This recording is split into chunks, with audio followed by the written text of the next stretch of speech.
Hello, in today's video I'll be turning this desert terrain into an insane fairyland. So stick around this time lapse to see this epic transformation happen. By the way, Happy New Year!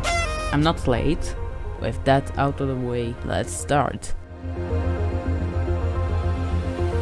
I'm beginning the project by making 5 tree models which I'll then paste around all the world.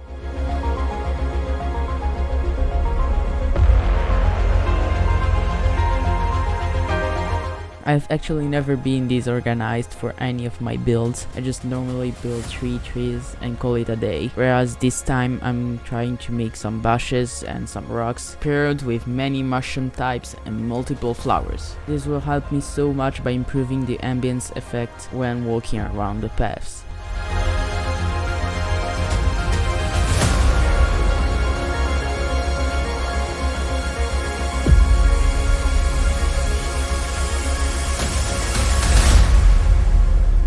The time has come for me to actually start planting the trees, and by that opportunity we can also observe the very hilly terrain which is divided in two by a large river. Later in the video I'm going to connect both sides with a bridge.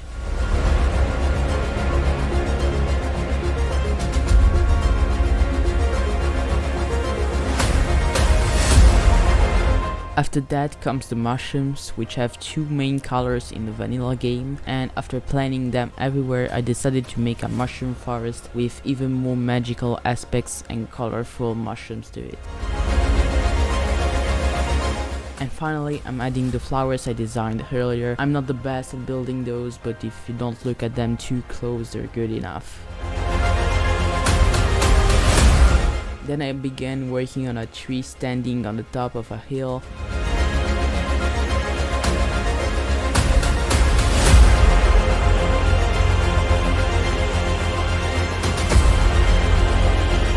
And since there is a path leading to it, I decided to build a little hut under it.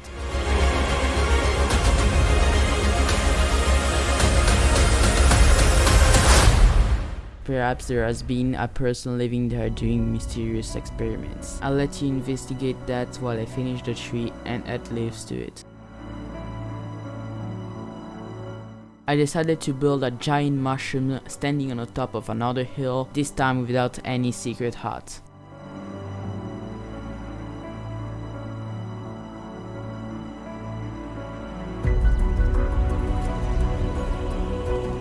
I would say the decoration is complete, so let's look back at what we've done so far.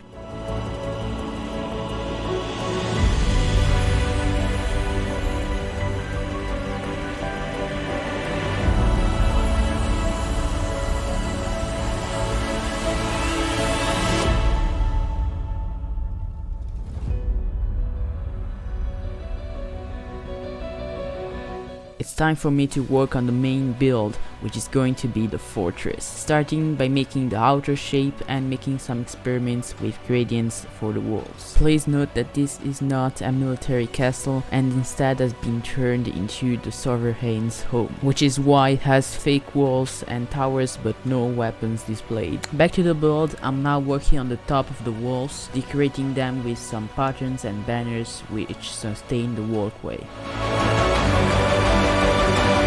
And after that I used the shape of an already existing wall to make a building which is used by the servants of the sovereign. Then I designed the top of the towers and pasted it everywhere, and completed the servants building by adding windows and a door. We've done the walls, the domestics on. It's time to make the king's place right in the center of the fortress. With 2 main floors and 2 towers, it will dominate the entire map. You can also see that I'm finishing the towers on the other side of the fortress, and unlike the ones on the first side, they don't have roofs. After that I detailed the roofs of the building and added windows just like the rest of the fortress.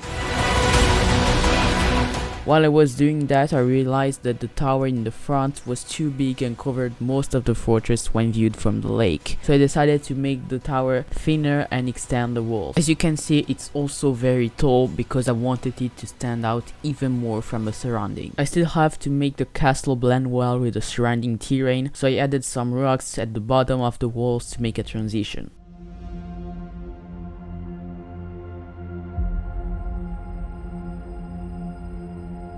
And since I worked on the walls, I also added some small windows to them.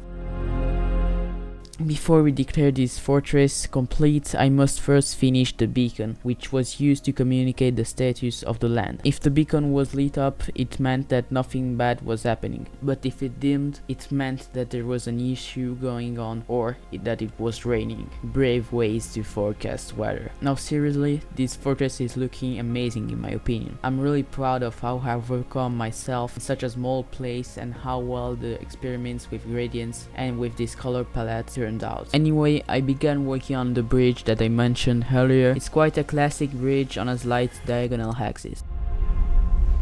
And lastly, I got to work on a little organic, a nymph which is being invoked on a golden flower dedicated to her. The legends say that she's the true protector of these lands and that over the centuries she has played an important role in keeping peace no matter the threats.